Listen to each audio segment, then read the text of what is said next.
Hello, Bhelogan here. Today we are going to review The Wind and the Wilting Blossom. This game is currently available on Steam.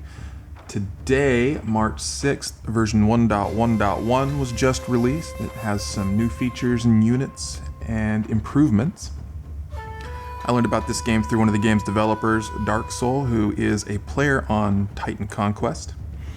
And we like to support projects that our players there have and the community as a whole, so we checked it out, and it turns out it's pretty fun. I enjoy this one quite a bit, so I wanted to do a quick shout out and review of the game. So what is The Wind and the Wilting Blossom? This game can be described as a cross between FTL, Faster Than Light, and Heroes of Might and Magic style combat. So just to give you a taste of it, we're going to come in here and start a new game. And you can see when you start, you have several different loadouts and leaders to choose from. Now, when you very first start the game, before you have unlocked anything, you only have one leader, and I'm going to butcher all of these names. Oyataro Mitsukuni, something like that, in his first loadout. And you have to play through the game multiple times to do different accomplishments to unlock different pieces of gear and weapons you can get for your leaders, as well as different types of units and additional loadouts. So some of these leaders I've just recently unlocked, I don't have any loadouts for yet. For example, here to get to rank 2 as Shikibu, level up 20 allies to level 5 across all playthroughs, and that would unlock that particular loadout. I'm going to go ahead and stick with Murasaki and in loadout 1. And the other thing that you need to look at is your starting units that you're given. Resources that you have. There are coins that you use to buy troops or equipment or heal in towns. You have food that are used to move from section to section, and then you have key and ammo that is used as some of the weapons that your leader can potentially use later on in the game. And then you have charms, and there are 6 slots for charms in the game. Sometimes heroes start with 1. Actually, most loadouts start with a charm for a leader, and this highly impacts the strategy you're going to use and what type of heroes to use. So in this case, this charm makes leveling up members cost 25% less for your soldiers, which you can have 5 total at one time. With most loadouts, there's one hero with the charm that only allows them to have 4 at a time. Next, you pick your difficulty level. I'm going to say this up front, this game is difficult. Don't feel bad about playing on easy. You're going to need to battle there probably many times with your starting leader until you unlock some more of the other content. Later on, there are clearly some loadouts that are superior to others. Taira here with his loadout 3, for example, is probably one of the stronger ones, and this one is pretty easy to get through comparatively on normal and hard versus some of the other loadouts and leaders. So don't feel bad about playing on easy. We're going to go ahead and just start on normal here. So when you start a game, it generates the world. Now there are preset sections of maps that you're going to go through, and there are preset boss fights that you're going to have throughout those maps. But after that, kind of the location of events and the way the nodes are connected are going to be different. So you have your story here about the world ravaged by monsters, and I'll let you read that. And again, it's got all these Japanese names I know I'll butcher. So basically, you have your location here showing on the map, and each node that you move to is going to have some kind of event here. So this first section here is we have gotten in a fight regardless. So we'll say, okay, that's going to happen. So we're in our battle. It's unless you get ambushed, it's your player turn first. You have your units, and you click on them, you see just mousing over them while you clicked on them shows their movement. And every turn you can move and then do an action.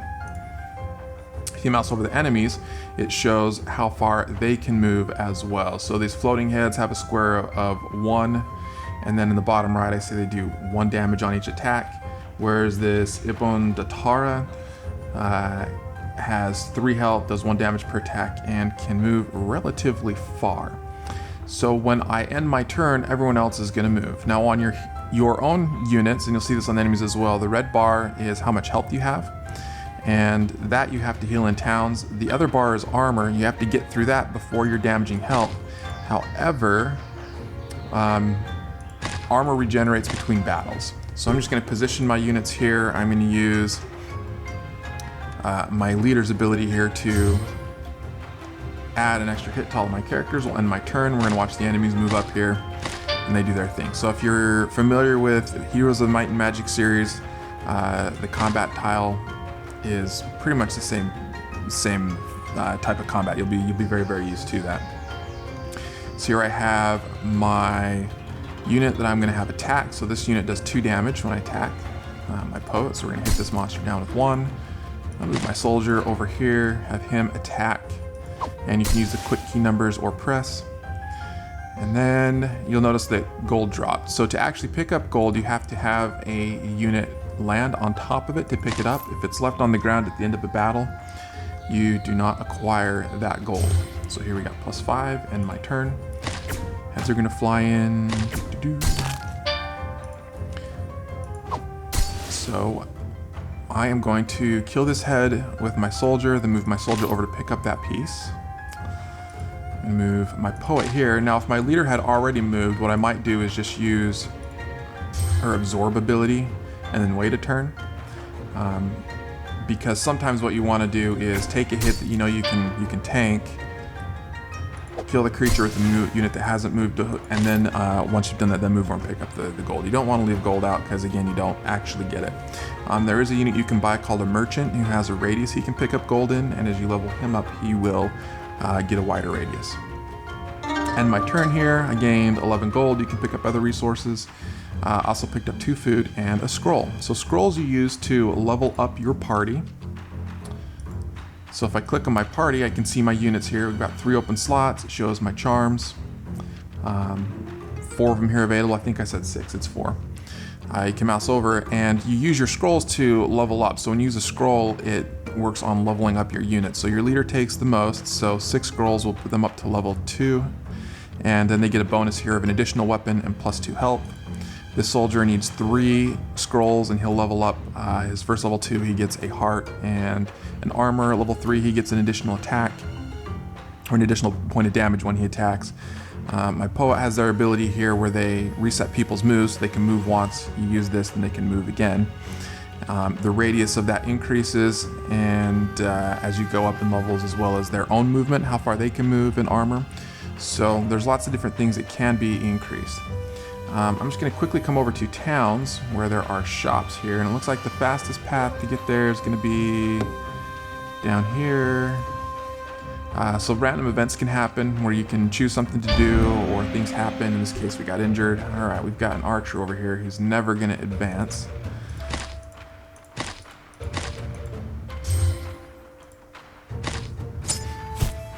So we're going to have to move up. We'll get through this battle here with all possible speed.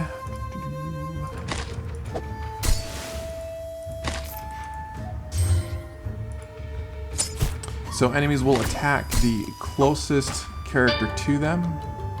And I notice I got hit twice here with my poet, so that's why they took some more damage.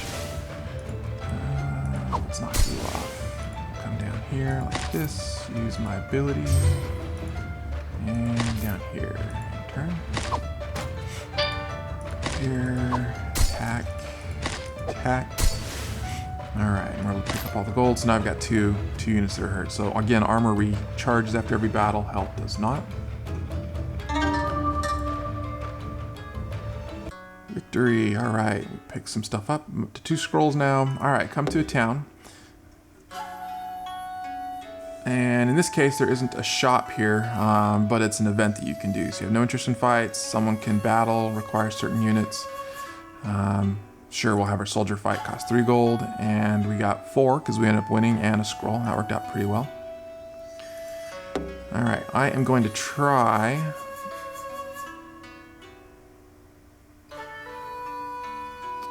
Let's see. So there's stories here of things that go on that you can do, and depending on how you react, you may or may not get something.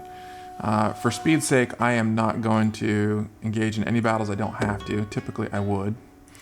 All right, another battle here, because you get more scrolls and things from battles. So there's a chest up here. If I get this, these guys hit for 2 damage. They're gonna be a little bit painful. If I get that though, it usually has some pretty good goodies in it. Reset her movement so she can move up here.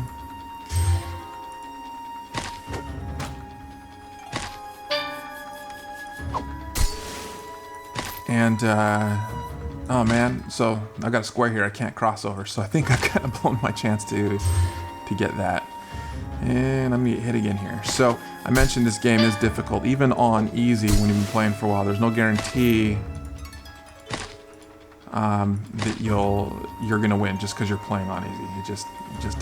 It's a very, very difficult game. Here I made a mistake, obviously, got hurt a little bit, didn't pick up the chest. There could have been some really good gold in there. It could also be a trap that hurts you. Who knows? All right, here we go to a town.